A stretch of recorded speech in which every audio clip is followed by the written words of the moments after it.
Okay, we're now recording. Okay, so the data table, the horizontal variable is called x, but we want to call it time. So I'm going to change the x to time, and in parentheses put the units, and our units are beats. And the short name is the variable name, lowercase t, and I have to type in beats as the units. And then hit done, and it changes the column heading to t and beats. For the y column, that is what the vertical axis is. So double click that, and let's think about this. This is going to be the data that we collected. I believe it was So it's going to be the position data that you actually collected. So this column is going to go from big numbers down to 0. Some people did it the other way. They collected 0 and the numbers got bigger as they went. But it doesn't really matter which way you do it because you can always convert it.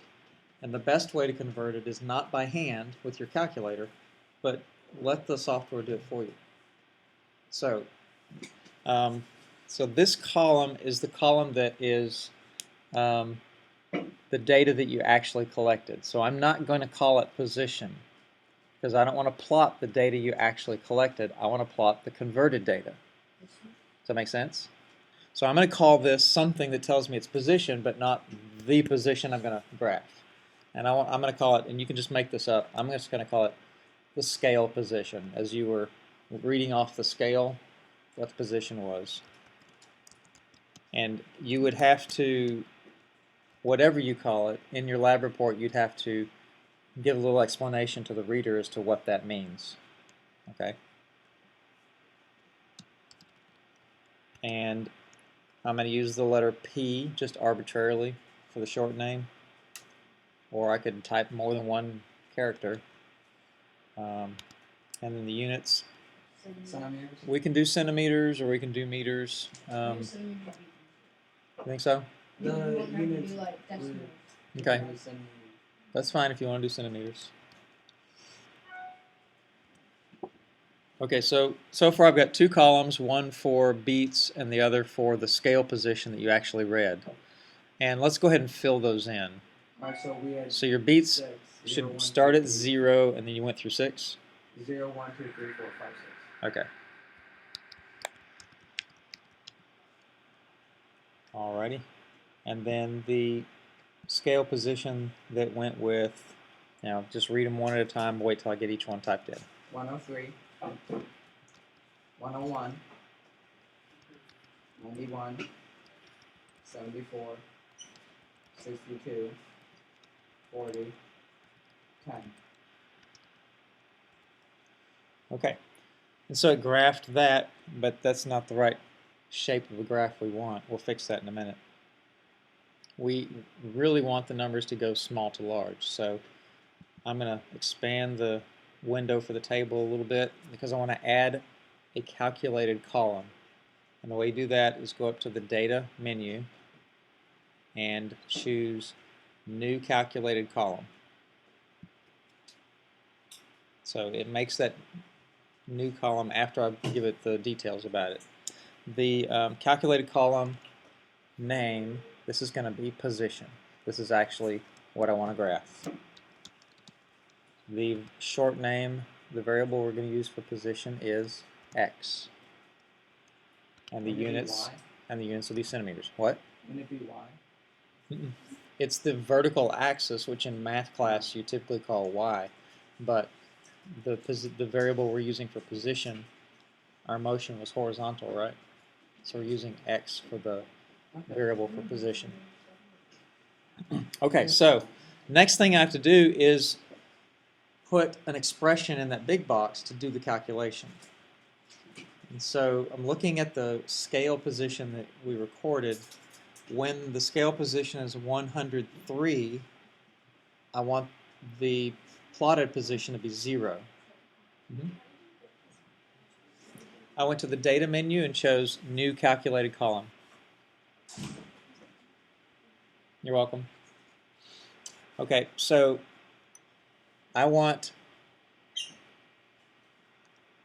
to take 103, which is my maximum number, and subtract from that whatever that red column has in it. Okay, and let's pause now for a little tour. Below the expression box, you have 3 buttons. The one on the left says functions, and here's where you can choose like mathematical trig functions and LoggerPro specific functions and stuff. The one on the right is called parameters, and this is where if you have some constants that you need to put in, like they have pi in there already, but you could put in, let's say you had to measure the radius of a wheel because we were doing a rotation problem, and that's a constant that stays the same. You could add that as a user parameter and access it on this button. But we don't need either of those two. We need this column, and so that's found on the middle button, which says variables. And so if I click that, it gives me the names of the columns, and I want to choose scale position, and it adds it to my expression. So now I have 103, which is my maximum scale position, minus whatever the scale position says for each row. And so I hit done, and it adds the column with all the numbers filled in, and they go from 0 all the way up to 93, which is what we wanted. So now I have to change the graph to plot that column instead of the red column. So I'm going to click on the graph to make it to give it focus, and just resize it a little bit. You click on the vertical axis label, which currently says scale position, and choose instead the one that I called position. And then it graphs the blue column instead of the red column. And now it looks really pretty, right?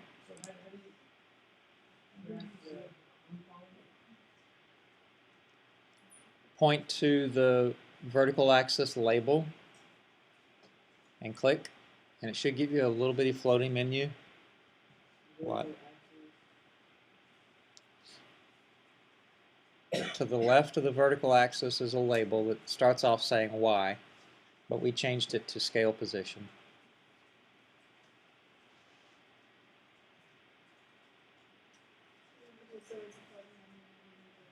Yep, like the floating menu I have on the screen right now. And then you choose the correct column from that list. Okay, does that make sense, guys? Then, with that data, I want to do a fit. Do you think it's linear? Well, let's do a linear fit and see how well the data fits a line. The correlation coefficient on this is 0.9672, not a very good fit. So, not linear. Not at all, it keeps rising. So I'm going to hit the curve fit, Which is that? which is the curve fit. I'll do that again.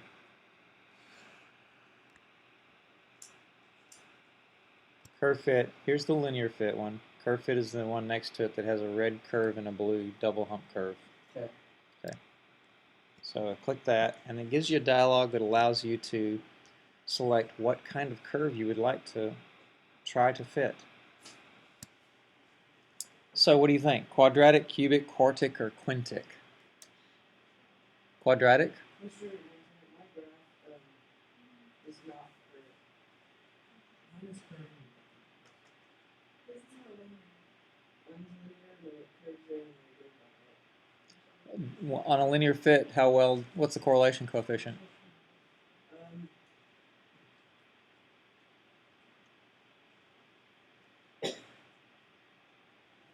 I'm going to do quadratic.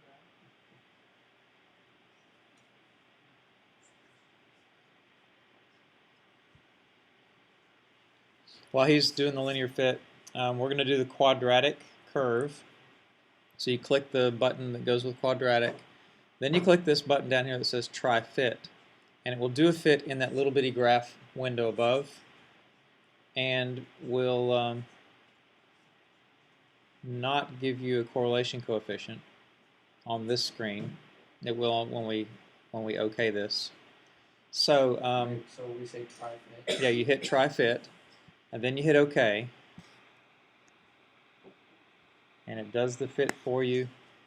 And the correlation on this one, oh, they give you a root mean square error when you do a curve fit. What does that mean? It just tells you by how much the data on average deviates from the curve, and technically the squares of all the data points. Yes, ma'am.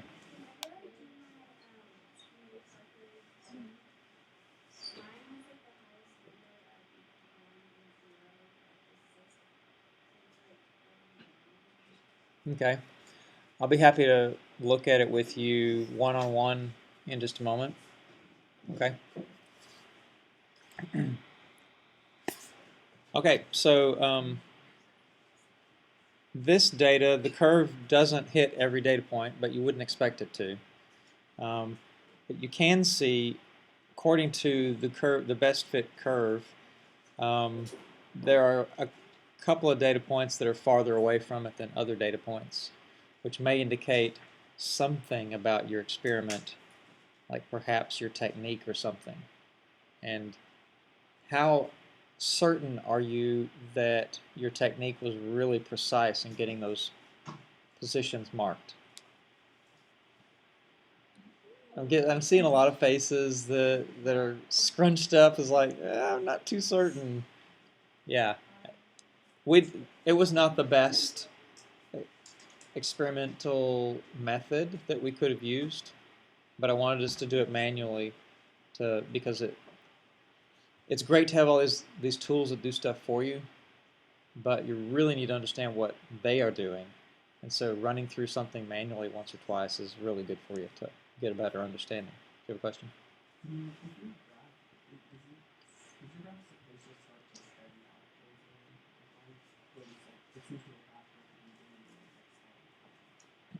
Well, it depends on the data that you collected and how you collected it. Okay, so based on your observations of the car as it was going down the incline, what do you think it should look like? Okay, so something else is going on. Either your technique needs some work, or perhaps there was some other factor in play for your particular track and your particular cart. And there could be. There could be something that's causing it to not pick up speed as much at the end as it was at the beginning. There could be. Can you think of anything that might cause that? No?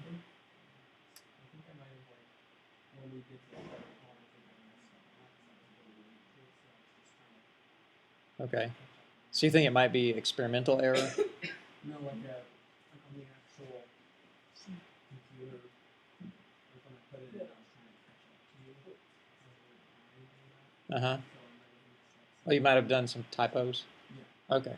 That's all another. There's a lot of possibilities for why things don't look the way they should. If you had a lot of friction at one end of the track that you didn't have at the other, it could cause that too. It could cause it to maybe still increase its speed, but not at the same rate. I don't think that's the case with any of these, but when you're analyzing the data, part of your analysis, whenever you do experimentation, you have to think of everything. All the possibilities. Why is this not the way it should be? And you don't stop until you figure it out. Okay, so where are we in this? We've got one set of data graphed, and now we need to do the other set, because I would like for you to do these both on the same graph. And this is the part where perhaps you've got a graph done, but you didn't put them on the same graph. And so if that's you, then let's learn how to do that. So what are we doing? So I'm going to need your other set of data. Is this for the low or the high? That one was the low one. Yeah. Low, okay. I double clicked on the data set title at the top of my data table, and I'm going to change that to low incline, so I will know which is which. So now we add a new data set. Okay, so now this is our data set for the low incline. We need to add another data set. So we go to the data menu and choose new data set, and check this out. I really like this feature. Come on. This is extremely laggy because I'm recording at the same time. It copied the first data set. It didn't copy the data, but it copied the columns. So I don't have to go through that calculated column thing again. And it called it low incline 2. Well, I'm going to double click that and change that to high incline.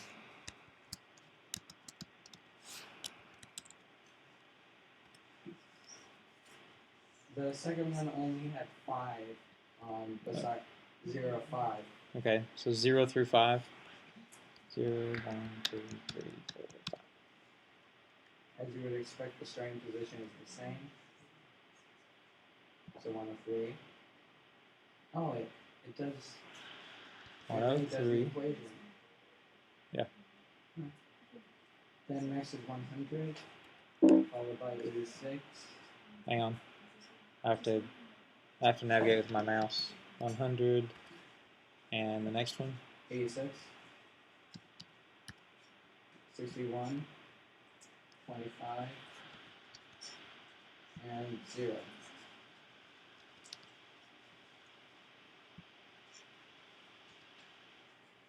0. Yes. And now what? Actually got all the way to the end of the track. At the end of it. Okay, cool. And notice as I typed those in, the calculated column calculated it for me. And now all I have to do is add that column to my graph.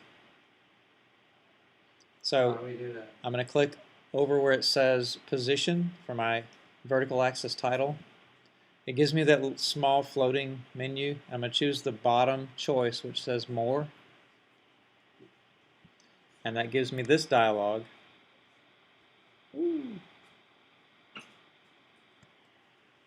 For changing the y-axis options. And I just need to choose which columns from my data table I want to graph. Currently I have position from the low incline chosen, but I also want to have position from the high incline.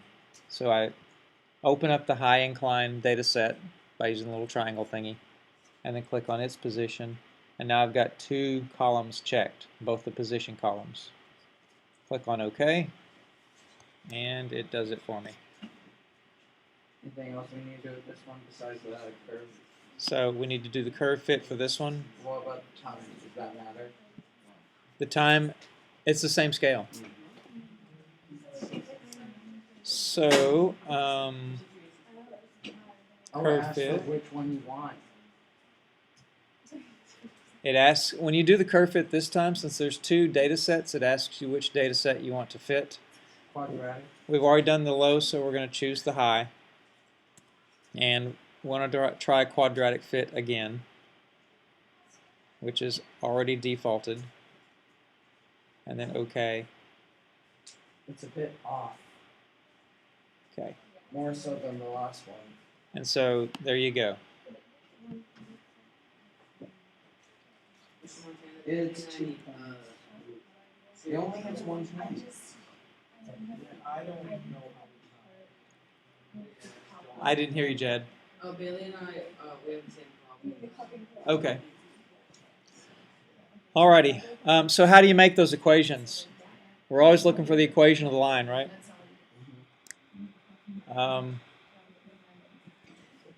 The form of the equation is x equals at squared plus bt plus c. And those a, b, and c's are coefficients which are given below the equation. I see. Okay? And each of them has a a plus or minus uncertainty, which is coming from how far off the curve the data points are. And you can leave that part off. For this level course, we're not going to worry about that. Isn't Okay. it time I can't hear you, Joe. to just ignore the plus or minus things? Use these numbers.